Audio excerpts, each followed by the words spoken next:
Whenever we get a new client at Level 10 Contractor, the process of getting them on board, we do a website audit. Now you can go to our website at level10contractor.com/audit right now and request one if you want, but we do these for all of our new clients. And this one time I showed this guy, he was a new client, I showed him several things that were wrong with his current site. It was a little bit sad because he really had no idea that things were as bad as they were. He knew it was bad because obviously he wasn't getting any leads, but he really had no idea why. After all, according to him, the site was built by a big reputable web development and SEO company, so that's good. He'd paid a lot of money for it, and honestly, it looked really nice. It was a pretty nice looking site, but the darn thing, man, it was laying eggs. He was getting no leads, or very few leads anyway. So when I started showing him exactly what was wrong with it, specifically, he got a little bit mad. I mean, the guy at one point almost kind of lost it. He started accusing the development company of lying to him and cheating him. He wanted to know, hey, how is it possible that a professional company could mess up this many things this badly? And those are good questions. And I don't really have a good answer for it. Just knowing the problems that I'm going to cover today, 5 of them, just know this, they're super common. I see them all the time. We do these website audits. It doesn't matter if the company is big or small. We see these problems over and over. They're really common. They're extremely detrimental to your site's ability to get found on Google or in AI search engines like ChatGPT. In other words, these things, these 5 ways that your website is failing you that you may not even be aware of, they're costing you leads, and of course then they're costing you money. So let's get into these 5 different ways. The first one is that they use what's called fat code themes. Now, this is something I've talked about on other podcasts. In fact, everything that I'm going to talk about today has been talked about a lot of times, but I want to take it all and put it into a tight little bundle. I want you to understand this. It's really, really critical that you have a good feel for this. Here's what these companies typically do. They use these fat code themes. What that means is they go to a third-party vendor that makes and sells WordPress themes. They find one that both you and them like, that quote unquote looks good and looks the way that you want it to. And then they start customizing it to look the way that you want exactly in terms of the content, the photos, the colors, and all that kind of stuff. Now, here's the problem with those fat code themes. What that means is these themes that they're buying are designed to be able to do just about anything that you could possibly want a website to do. And as a result, they have lots and lots and lots of extra code in them that you don't actually need to do things that you don't actually want or need them to do. So let me give you an example. Okay, it's kind of like a Swiss Army knife. Everybody knows what a Swiss Army knife is, right? If you go to Amazon and you look up Swiss Army knife, okay, here's one. Victorinox, how do you say that? Victorinox? Whatever. That's the name of the company that makes Swiss Army knives. They've got this one here. It's $365 and it has 73 functions. Okay, here's some of the things that it does. Large blade, small blade, corkscrew, can opener, small screwdriver, wire stripper, reamer, whatever that is, with a sewing eye, queuing, I don't even understand what this is, tweezers, toothpick, scissors, hook, saw blade, fish scaler, holy crap, metric ruler, file, flathead screwdriver, pliers, wire cutter, wire gripper, Phillips screwdriver, and I'm only a third of the way through the list. It's really dumb. Okay, so there's a lot of other things. This thing weighs like a half a pound. Now here's why I'm bringing this up, the Swiss Army knife thing. Yes, it's good to have a Swiss Army knife in certain situations, in certain occasions, but in certain other situations, it's an absolutely awful tool to use for whatever it is that you're trying to do. So for instance, if you're trying to use the flathead screwdriver, well, hey, if you're in a pinch and you've got this ginormous knife that does all this stuff, that's pretty good. But if you're really trying to screw stuff, like with a screwdriver, it's going to take a while. And if you've got a lot of stuff to do, you're going to want an actual screwdriver, not just the one that flips out of the Swiss Army knife. And I could say the same thing about, a million other things. So there's a utility in a Swiss Army knife, and there's a reason it exists. Okay. And for some situations, it's really, really good. But here's what's happening. You're buying, when you buy this WordPress theme, okay, which is the Swiss Army knife, so to speak, it's huge. It has a bunch of junk that I promise, you're never going to use it, and it's going to weigh you down, and it's going to get in the way, and that's going to cause problems. That's what a fat theme is. The antidote to that is what we call a thin theme. Okay, so we got the fat theme on the one hand, and then a thin theme. Okay, so not to be, weightist or body shaming or whatever the case is, we want to have a thin theme code website, which means that we code it to only include the specific things that you actually want and need to do. So instead of having literally 200,000 lines of code and only using, say, 20,000 of those lines of code, we're going to just program it in the first place to only have the 20,000 lines of code that you're actually needing and using. So it's like having a knife that actually does the thing that you actually are trying to do instead of a knife that does everything that you might ever possibly want to do. Okay, that's the difference between a fat theme and a thin theme. There's something that has come out in the last, I don't know, maybe 5 years ago. It was called Core Vitals. If you want to Google that, you can look it up. It has a lot to do with the speed of your website and Google penalizing sites that don't have fast enough speed, especially and particularly on mobile devices. But there is more to Core Vitals than just the speed. But here's the key, and here's why I'm bringing it up. Let me give you, an idea and connect a couple of dots. Then we'll move on to the second thing. If you've got a fat code site, it's got all this extra stuff in it that you don't need, all this extra code that's just being lugged around your website, and it slows things down and it makes your site more prone to having errors within the code, okay? So if you've got 200,000 lines of code and 180,000 of those lines that you're not actually using, you don't need them, there's a chance, pretty good chance, that code that you're not using is gonna mess up and it's gonna cause problems, okay? Google doesn't like that, and you need to insist on a thin theme when you work with any web development company. And here's the honest to goodness truth. If your website is more than, 3 or 4 years old, it is almost certain that you have a fat theme website. Now, you probably have a fat theme website if you've built one more recently, but if it was more than 4 years ago, it's almost definitely fat theme. That's because all the sites built back then, they were almost all built with these fat themes, including sites that we built for our clients back in those days. Well, it's not because we're a bunch of idiots or losers trying to screw you over. It's because that's where the technology was, and Google hadn't come out with these standards yet, and it wasn't that important. But what was important, but not as important as it is now, okay? And it will be even more important in the future, so things change. You need to have a website that changes. So let me put it to you this way. If you've got a fat theme website that was built, let's say 5 years ago, or 4 years ago, or even more recently for that matter, and it looks nice and it seemed to function well, number one, there could be a lot of technical errors that are popping up on your website that you're not even aware of because probably your SEO company isn't doing any kind of technical auditing and fixing those things on a monthly basis like, say, Level 10 Contractor would. And they should be doing it, but they don't. And then beyond that, there's also a problem with this fat code website. Even if it's doing okay right now, next year, it's going to be doing that much worse. The following year, it's going to be even worse than that. Following year, so on and so forth, it's going to be doing worse. You need to think of websites kind of like the way you think about your cell phone. So let's say you have an iPhone.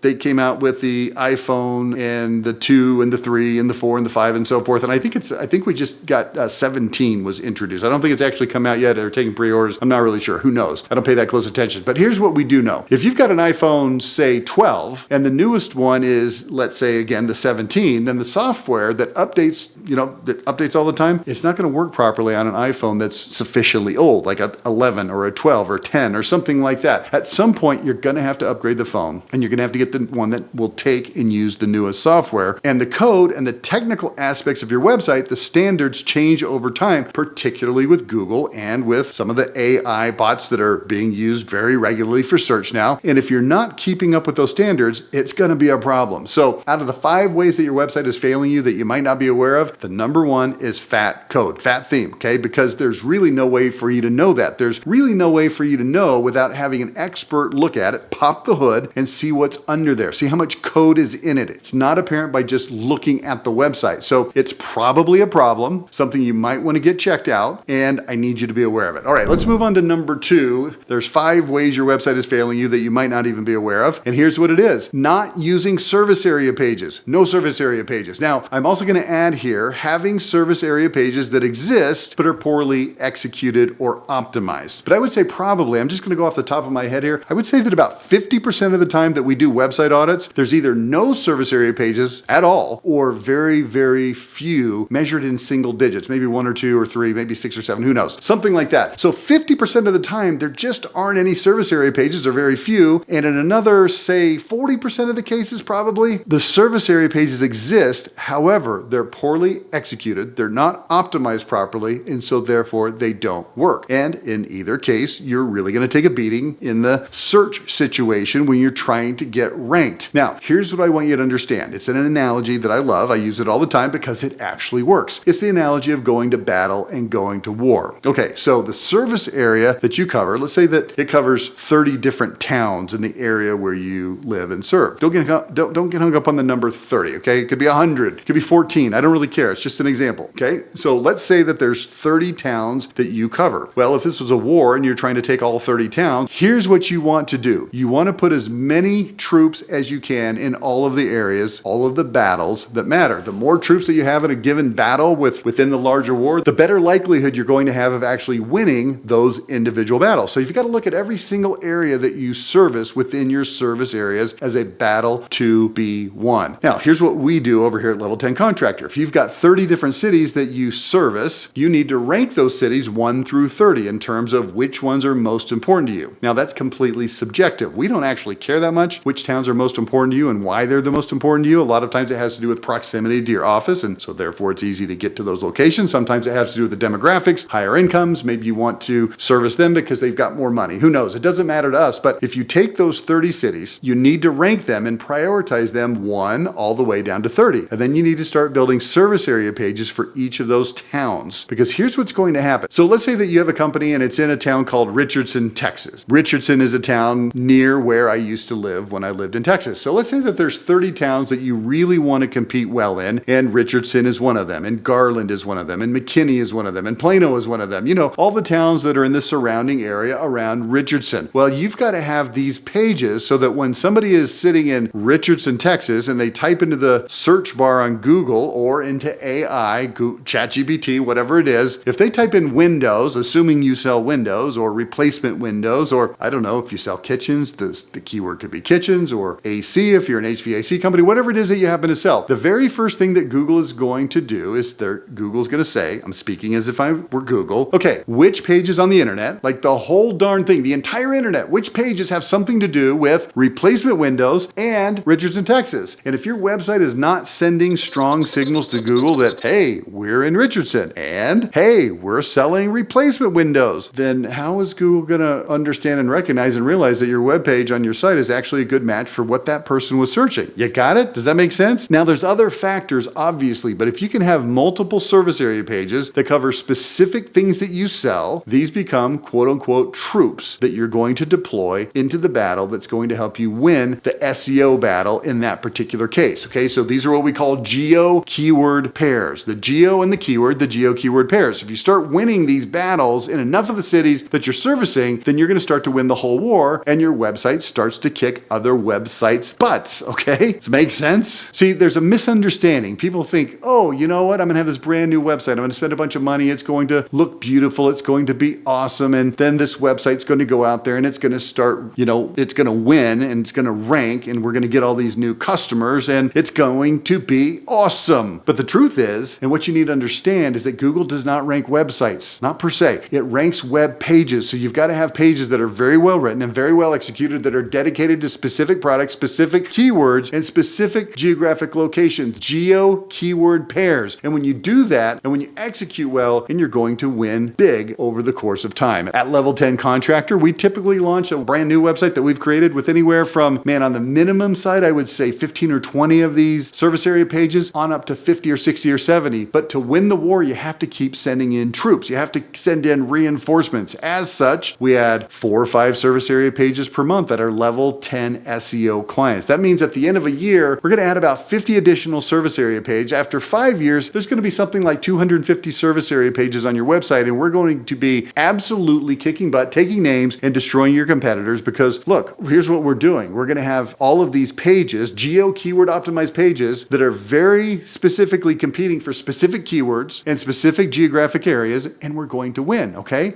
So if you're not using service area pages, or if you're using them poorly and executing poorly on them, then your website will be failing. You're going to get your clock cleaned, so to speak, by your competitors who are doing those things. Okay, so that's number 2 out of 5 ways that your website is failing that you might not even be aware of, okay? You're not using service area pages, or you're using them in an inefficient, under-leveraged, non-optimized kind of a way. So let's go on to number 3 now. Number 3 is not using proper directories. Okay, wow, geez, that sounds really technical. It's not very technical. Let me help you understand what this means. Your website needs to be very deliberate in telling Google where various things are on your website and what various things are in your website. What that means, so what we just talked about, those service area pages, remember that? It was just a second ago. So the way that you would execute a service area page is you create the page, let's say again for Richardson and replacement windows. Okay, we went over this already. So this is now a page on your website. Well, here's the question. In the URL, in the structure of your website, up there at the top left where it tells you what the web address is for the individual page, how do you tell Google what that page is? Now, there's a couple of ways to do it, the wrong way and the right way. Hear me out. Listen carefully. I know this is technical, but it's important. It's really, really, really important. So I'm on JerichoHome.com right now. This is one of our clients. I use this as an example. A lot of times you can get there if you want to follow along and just go to JerichoHome.com. Then you'll find if you go there, then you'll land on their actual web address because JerichoHome.com is a redirect. You'll land on HomeImprovementKansasCity.com. Jericho Home to HomeImprovementKansasCity.com.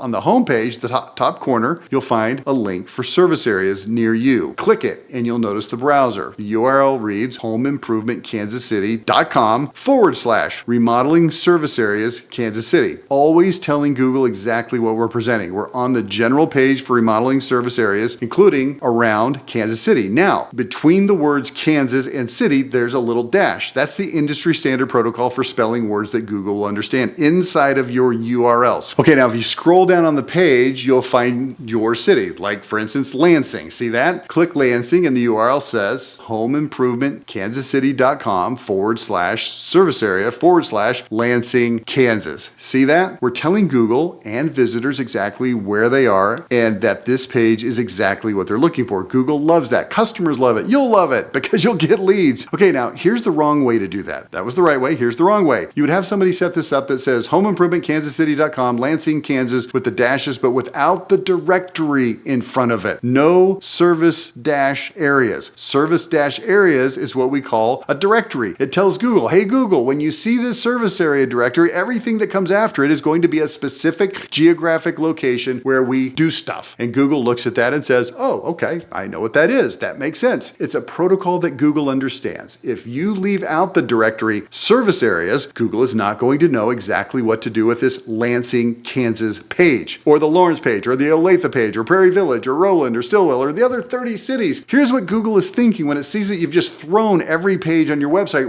right under the home page. No directories, no organization at all. Here's what it thinks about those pages. It thinks, do you remember The Incredibles, that movie? You remember Syndrome, the bad guy, the main kid that was the evil, whatever genius? He said, if everybody is special, then nobody is special, right? Remember that? Which is true. That's what Google is thinking. If you're telling Google that all the pages are as equally as important, they're all right under the main domain, well, then Google doesn't look at that and go, wow, look, 170 important pages. It actually does the exact opposite. It looks at those pages and it says, look, 170 pages that are all equally worthless, okay? And then you wonder why your stupid pages aren't working and you're not ranking and you're paying somebody to do SEO and you're not getting any kind of results. It's because, look, I see this all the time. I'm not saying 100% of the time, but it is super frequent, okay? People put up service area pages, but they're not in a directory. The same thing goes for blog pages. If you don't have a blog directory, JerichoHome.com/blog/name of the blog. If you don't include that blogs directory in the URL, Google doesn't have any idea what page it is. It doesn't know how to deal with it. It doesn't know how important it is. And therefore, it's going to knock it down in the importance in its ratings, and it's going to be problematic. Trust me, this is a huge thing, and you probably don't even know that it's a problem. So here's what you can do right now. Go to service area pages on your website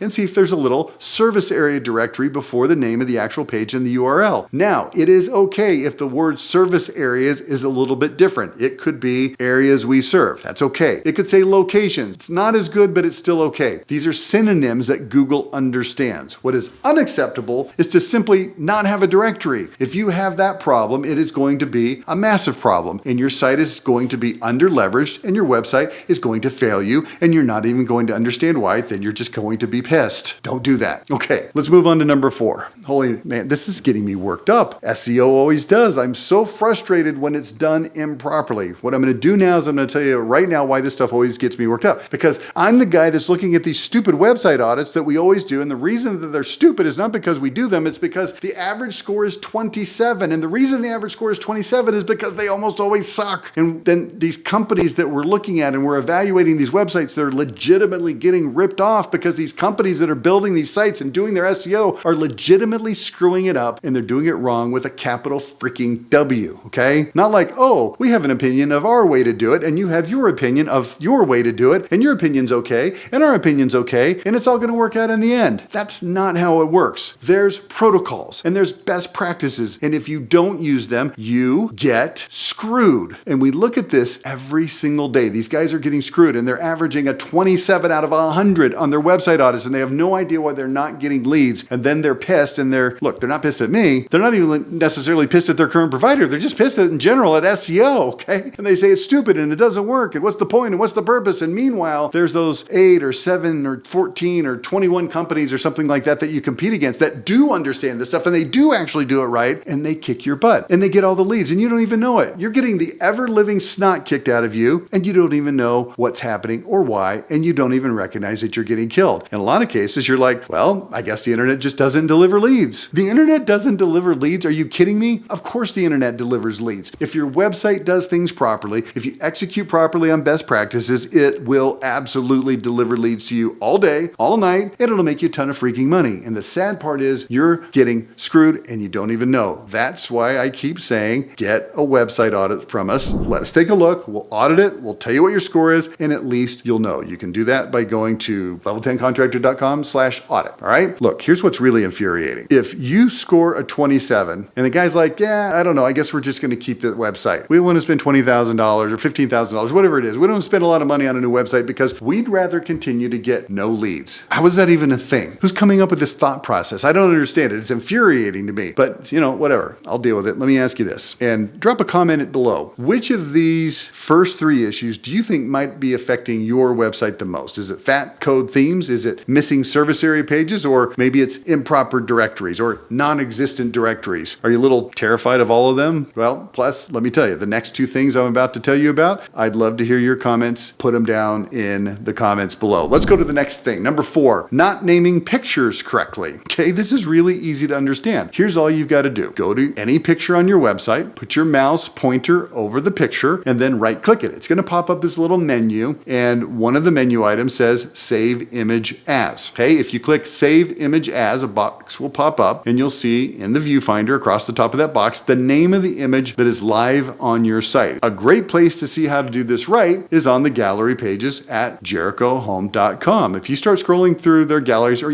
just go to freaking any page on the website and find any image, right click it, save it, and take a peek. And here's what you'll see. There's a properly named file, okay? I'm gonna look over here. I've got one on this Lansing page that we were talking about a minute ago. And if I can get my cursor over there, come on, cursor, get over there. Let's see, right click. And it's a picture of a beautiful kitchen. There's a shelf, it's got a bunch of colorful stuff on it. And I'm going to hit Save Image As, and let's see what comes up. Top rated kitchen and bathroom remodeling, Lansing, Kansas, Jericho Home Improvements. That's how you do it. That's how it's supposed to work. And guess what? Most of the time, that's not how it's actually working, okay? All right, what we've done in this example is we've told Google that this is a photo of a kitchen remodel in Lansing. It's so easy. It's a signal that Google understands what is on the page. If you don't tell Google what the name of this picture is, then it's going to assume, well, I don't know what it's going to assume. It won't know what it is. Google is not a human. It can't look at a picture of a beautiful kitchen and go, wow, look at that picture of a beautiful kitchen countertop or whatever. It looks at it and says, yeah, it's a kitchen. It can tell that using AI. Doesn't know where it is. Doesn't know where it's relevant. Doesn't know where that is a proper place that it would want to show people that if you live in Lansing in that example. Okay, so if you don't do that, then how does it work, you might be asking? Well, take a look around your own website yourself. Start clicking around on website pictures on your website, and you'll see a lot of them are named something like 1-3D, 48B, OB-1A, 1F, DAS, H4247. It's just stupid random names that were auto-generated by the camera that took that picture and named the file that, okay? It says nothing to me or to Google. They're just, again, it's just a file name given